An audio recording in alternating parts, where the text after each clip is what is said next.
Glad you made it. Here we have our Californian participant waking up extra early. Thank you for being here, Derek. Thanks. We're starting 1 minute. Can't wait. Just in time. Great. Okay, everyone. We're almost there. 1 more minute to go. Just let's wait for other people who might be. And there you are. We hit the .30 mark. Wherever you are, unless you're in India, that's .00. So let's start the session. Welcome. My name is Lais de Oliveira. I am from Brazil.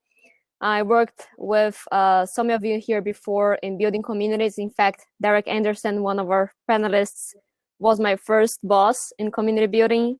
And here today we'll be discussing what's the relevance of community building today and how to actually build communities and gain value, economic value from collaboration, which is something we talk about. For that, instead of introducing themselves, I'd like to ask each of you to give a brief intro, a short intro, and the question is, why are you in this panel? Meaning, we're talking about collaborative ecosystems, how to connect cities to create a global community and incite knowledge sharing and conversations that matter and impact in economic measures. So why are you here? And for that, maybe I'd like to start with Roni. Can you introduce yourself? Yeah, thank you very much, Lais. I'm Roni Zehavi from Israel. I started being engaged with this entire cyber ecosystem about 6 years ago in 2014 when I founded an organization called CyberSpark, which really took advantage of the fact that in one of the cities in Israel, there was a very strong academia in cybersecurity, a lot of industries, and a strong need for entrepreneurial environment, and the government has made a decision to turn this place into the sort of capital in terms of cybersecurity for Israel. And we found ourselves in a situation whereby we had all the stakeholders there, but there was a need to coordinate them and turn them into one coherent entity. And we started to grow and build this cyber ecosystem, innovative ecosystem that's called CyberSpark. And having participated in many events around the world, conferences and so on, many of them like this one, but physical, was at the ancient times when people used to meet each other, not through Zoom, but physically, if you remember these times. I got the opportunity to talk with two friends of mine from Ottawa, Canada, and from Belfast. And we realized that there is a need to turn this into a global event. So each and every one of us managed a sort of a local ecosystem, aiming to build wealth creation in the region. But the real challenge was, how can we share information and share experience and do this globally? So we founded an organization, a community that is called Global Epic, that now covers 30 ecosystems all over the world. And this is exactly what we are doing. So I guess we'll have opportunity to talk further about it, but this is why I'm here. That's amazing. So I think that aligns really well with what Octavi has been doing. So would you like to go next?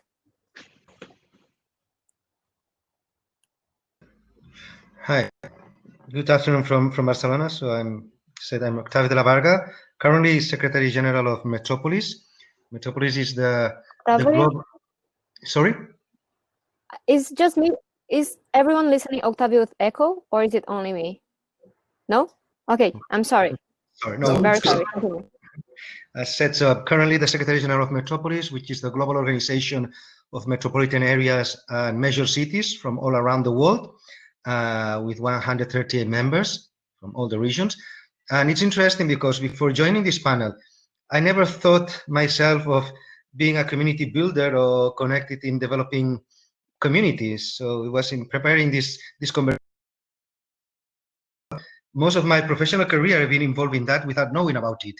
I started working in this field of networks in 1997 in the NGO world, in development NGOs world, with a European organization which was called Frères des Hommes, which was trying to connect all the different organizations in Europe to better work together and to identify priority areas and make efficiencies. Then I moved to Oxfam International, which was based in Oxford, which also at the same time was trying to bring all the Oxfams around the world work together. And then I moved to the world of cities and local governments in the international arena. And since then, I've always been involved in networks of local governments. First, Arco Latino, which was a network of provinces, departments, Spanish provinces, French departments, and Italian provinces from the Mediterranean area, working as a lobby vis-a-vis the European Union. Then with a European program called Urban 3, which was a program of cooperation between European cities and Latin American cities. And then now, from 4 years, I've been working with Metropolis.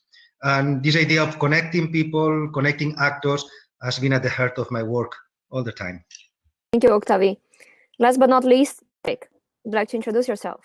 Yeah, I'm here because Lais asked me to be here. And I co-founded a community called Startup Grind.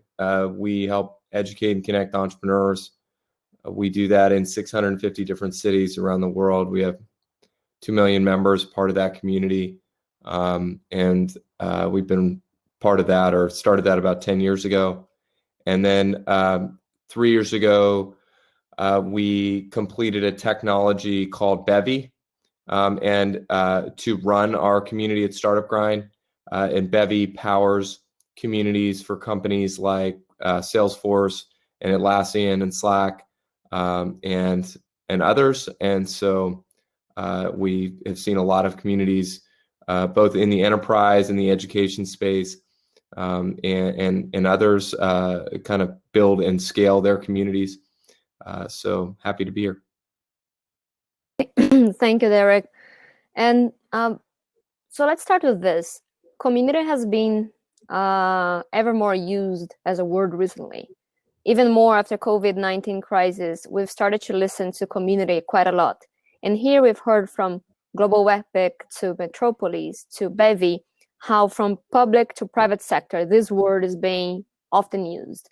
And at the core of it is, the question is, what does it mean, in fact?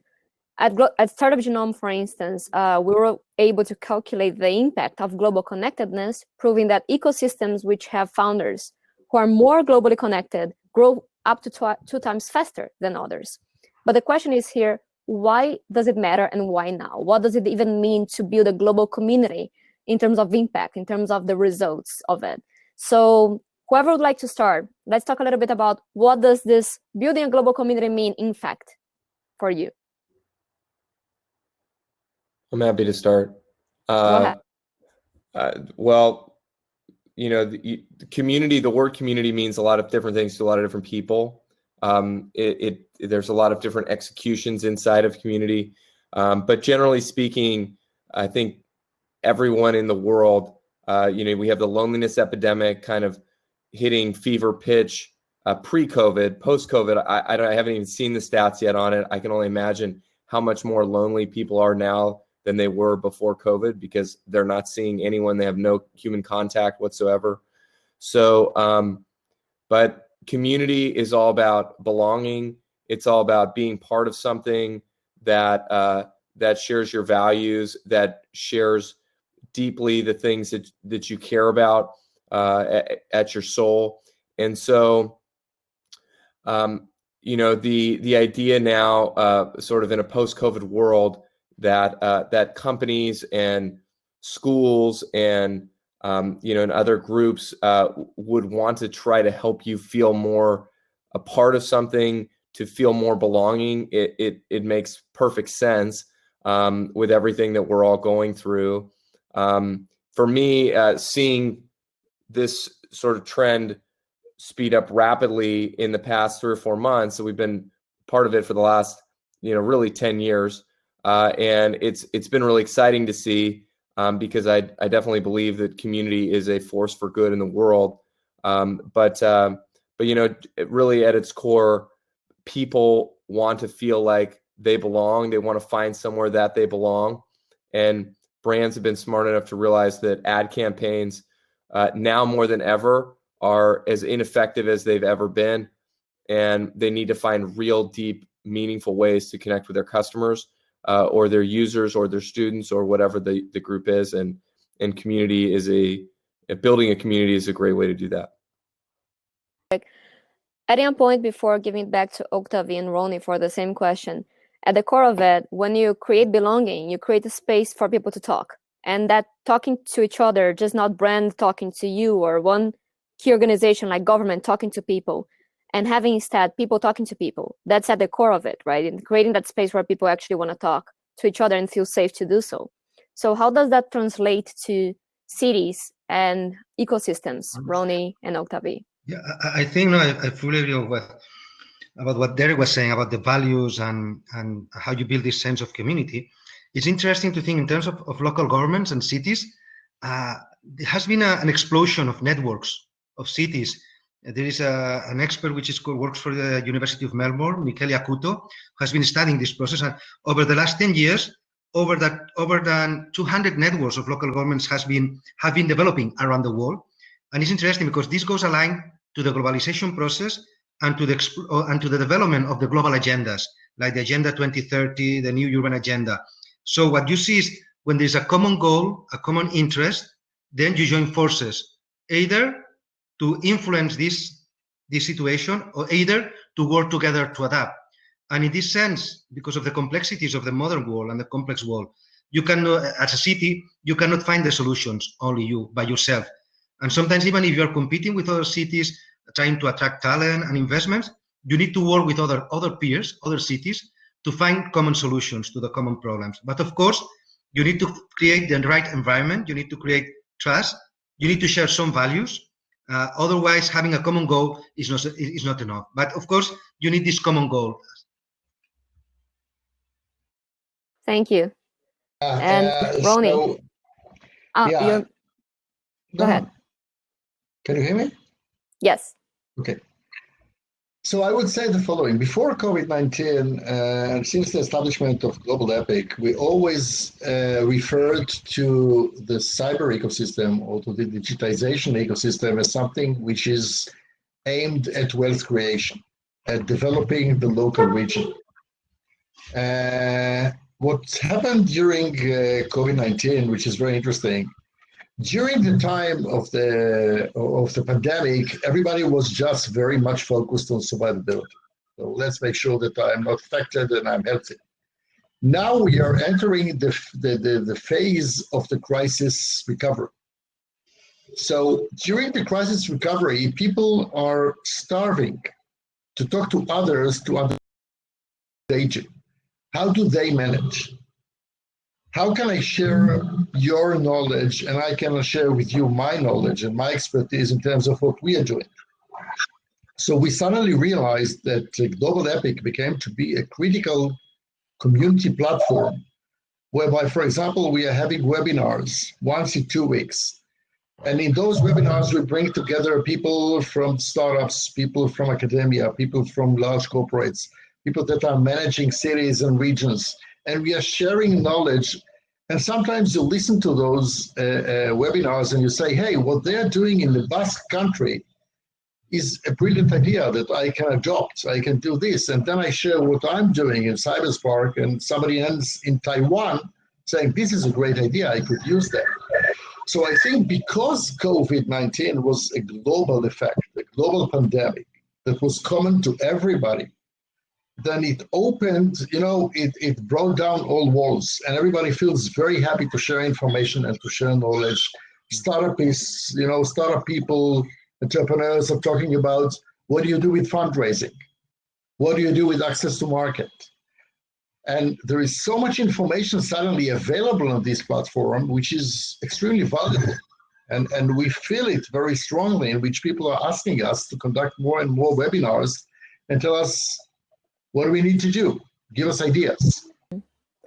I have If may I add something, Lais, because what Roni was saying, I mean, our network has been always a community of practice, a community of learning, a community of exchanges. But what COVID-19 has done is it has accelerated certain things.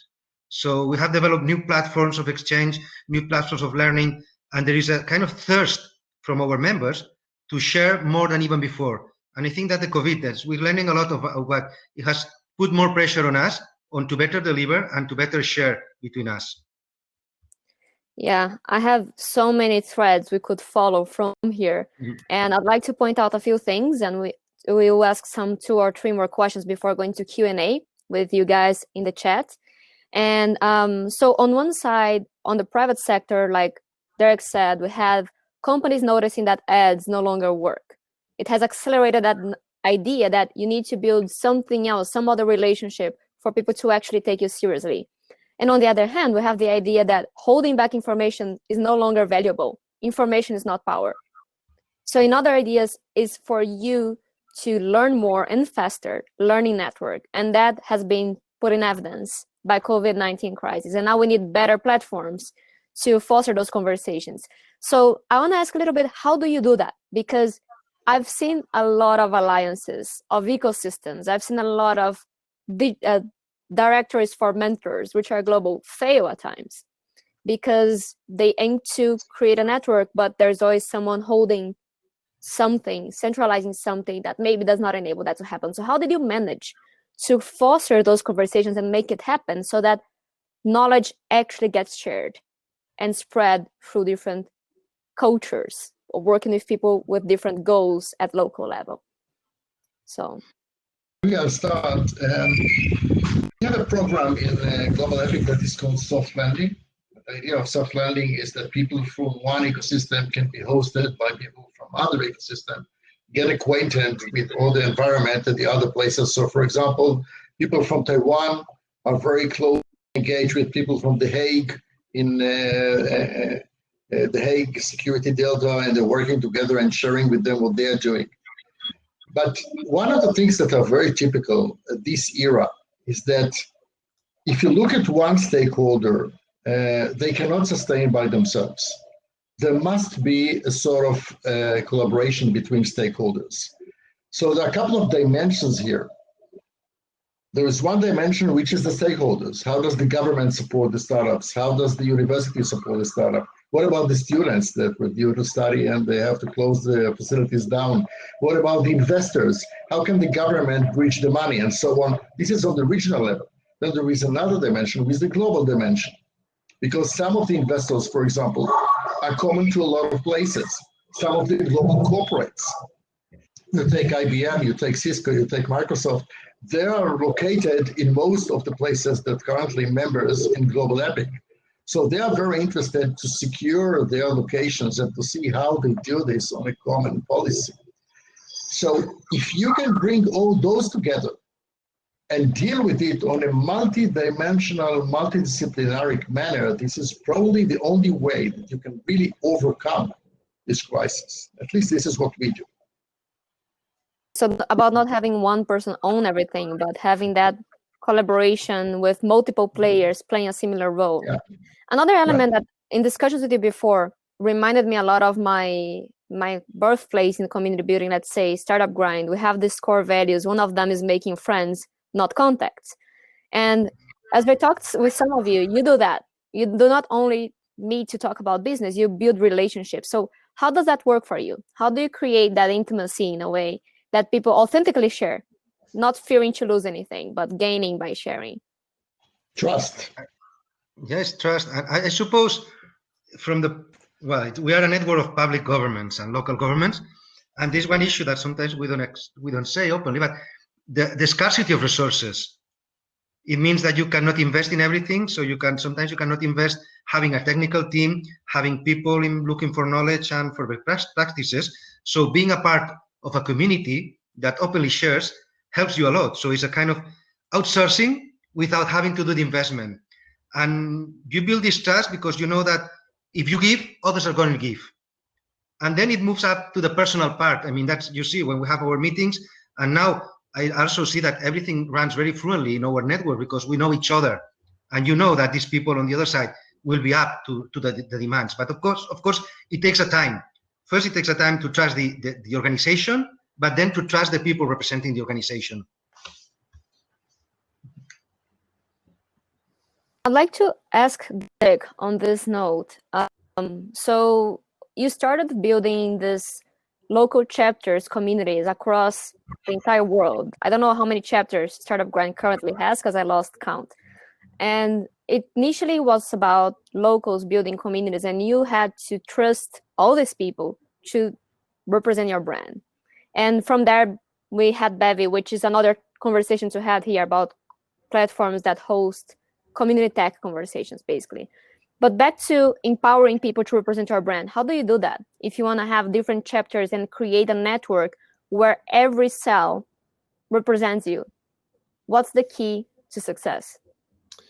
Well, so we have about 650 chapters today. For the first 150, I personally onboarded them. I personally selected who was going to run it.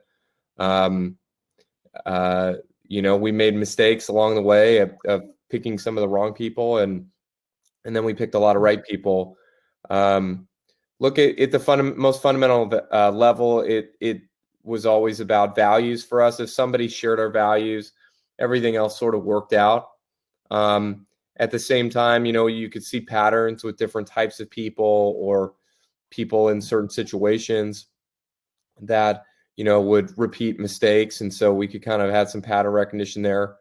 I think building a community, not unlike building a brand, is sort of the culmination of 10,000 individual decisions that you put together, and most of them small and seemingly insignificant. But I think we wanted to give autonomy to and a lot of control to the local chapters to allow them to be successful, because we couldn't micromanage them at scale. And so we came up with a set of rules and things that seemed allowable, sort of pushing it to as far limit as you possibly could. And it turns out big brands do this as well. So like, what is StartupGrind worried about losing if somebody like a Google or Salesforce is doing the same thing? They have much more to lose.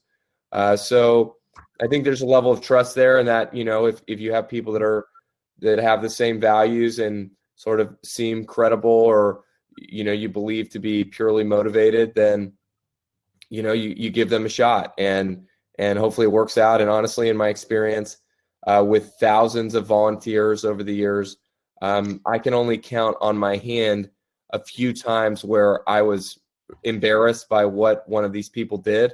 And it's not to say something won't happen in the future that we'll be extremely embarrassed about, but most of the time people are good if you find good people, and that's what we tried to do.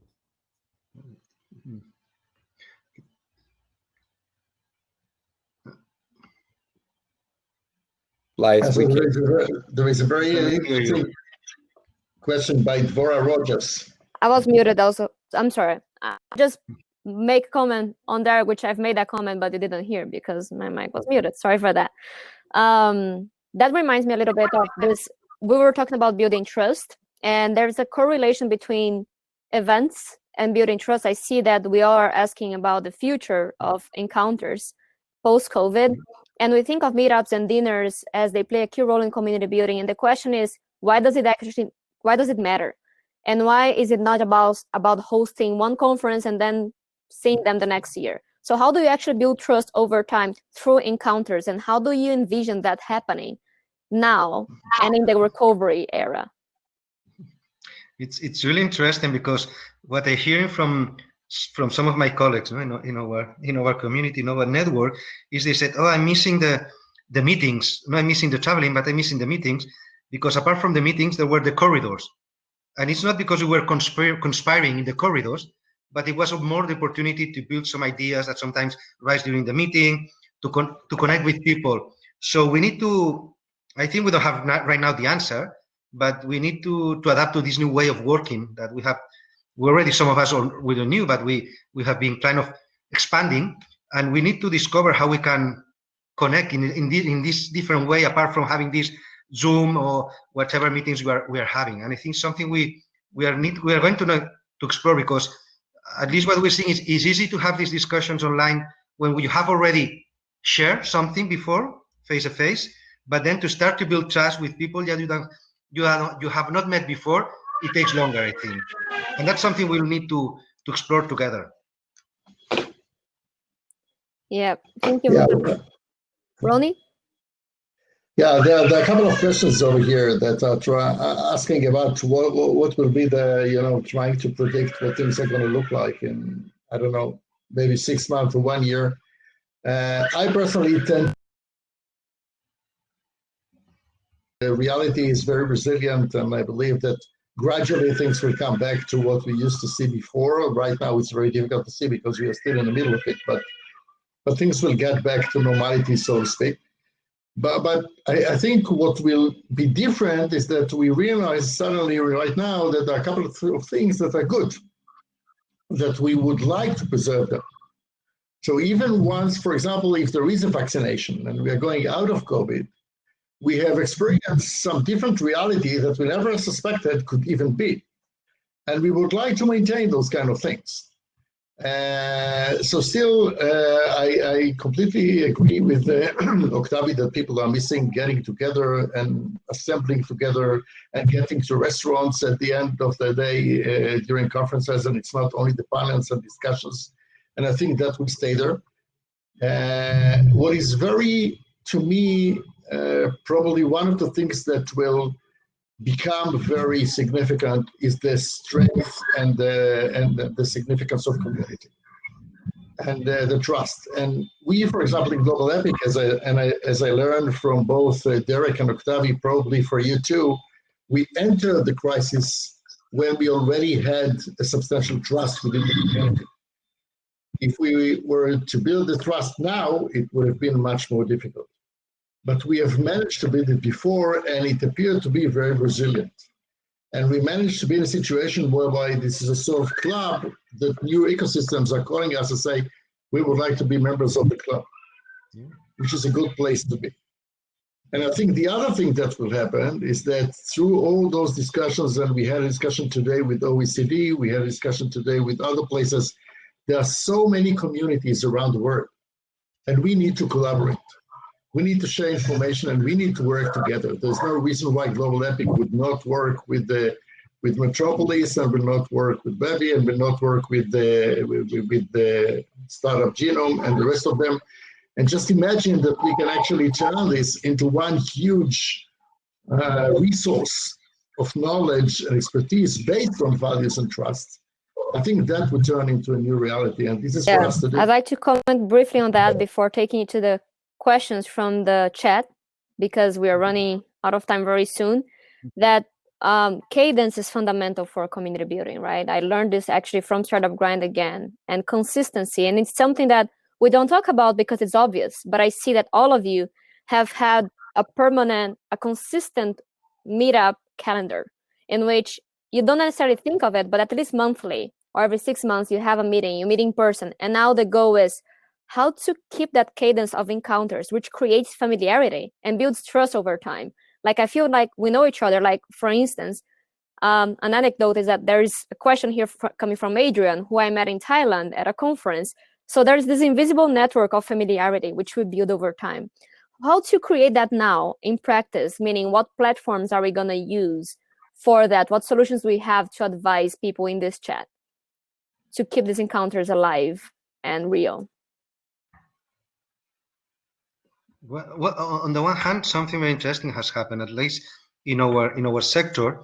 I said before that there were many networks of local governments, and sometimes we were competing against each other. And it has been now the other way around. All the networks were produced, and communities were producing platforms for exchange to support cities. And for the very first time, it was very spontaneously each network saying, do you want to join what I'm doing? And I will join you, because we wanted to support each other and strengthen each other. So this is something that has brought the COVID-19. Maybe from the cities, we need to learn how we can trust other actors. We don't know, we don't have the tradition to build communities with other actors, and this is something we need to explore. And yeah, we need to start to open dialogues. I mean, it's an opportunity now to open dialogues, at least from our side, from the side of city communities or local governments communities with other actors around the world. Absolutely agree with that. And I need to take to the panel, to the Q&A right now, so we have some questions from the crowd. But this is a conversation that we must continue. Learning from what Roni said in the beginning, no one must own this, right? But there needs to be equitative collaboration. I'll take a question here. I'll take it from Deborah Rogers. She has asked a couple of questions.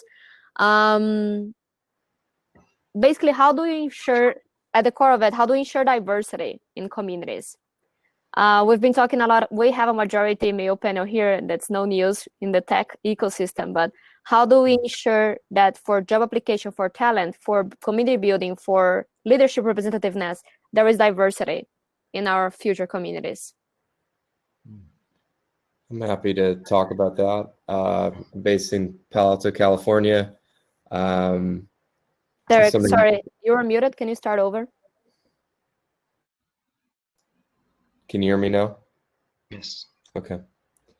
I'm based in Palo Alto, California. I've been thinking a lot about this lately, as I'm sure many people here have, with all of the protests and the sort of highlighting of the racial inequality that exists in our system. I think for me personally, I've just been really thinking about tactically what I can do to be part of the solution.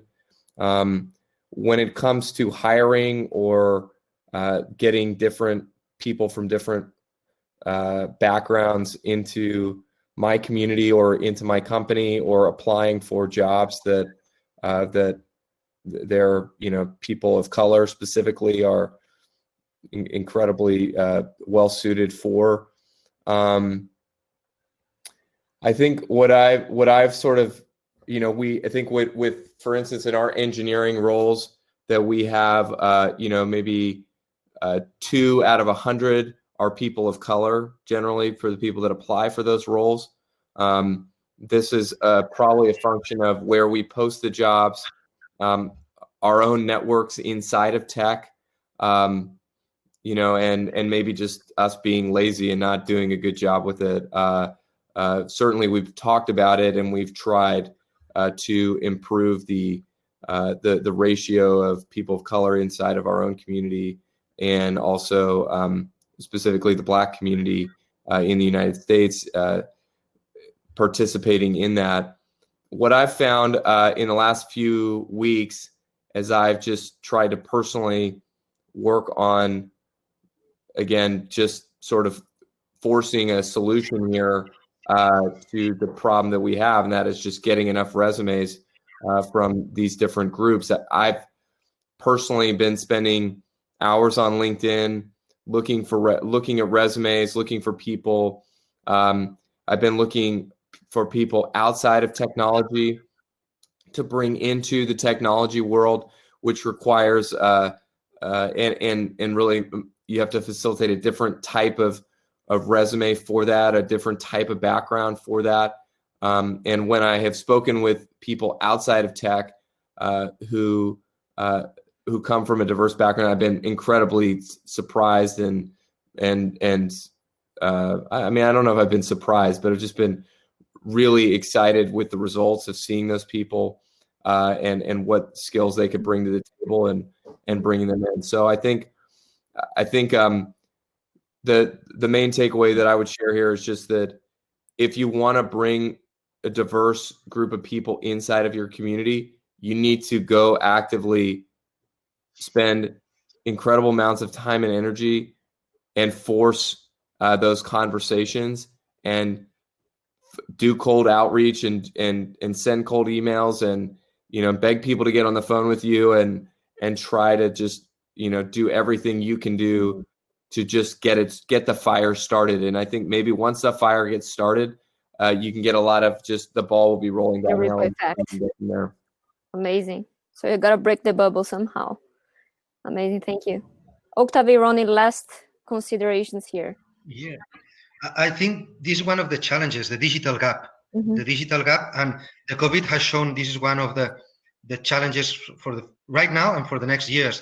And in fact, with some cities, we are supporting a movement that was initiated by New York, Barcelona, and Amsterdam with Cities for Digital Rights, which wants to promote that, how all the citizens have access to the digitalization and have equal opportunities.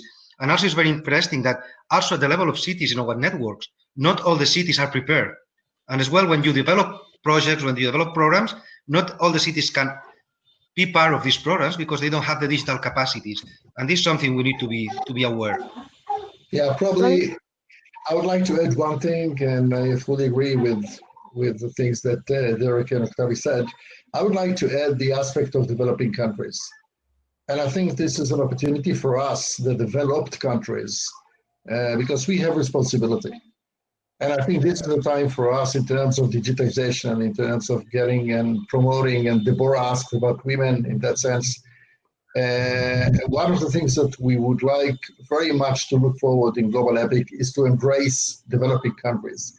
Even if they join us at a very premature and embryonic phase like Kenya, like Nigeria, like Namibia, not only Africa, but all those countries, we should bring them in and we should turn them into part of the global community. And this is for us to do. We have a lot of work to do together here, just the four of us, Yeah. imagine the rest. So thank you all for attending. I have to wrap up this panel, unfortunately. We'll continue the conversation with you on social media. Thank you very much. Stay on. Have a good day. you. Bye-bye. Cheers. Bye. Bye. Cheers.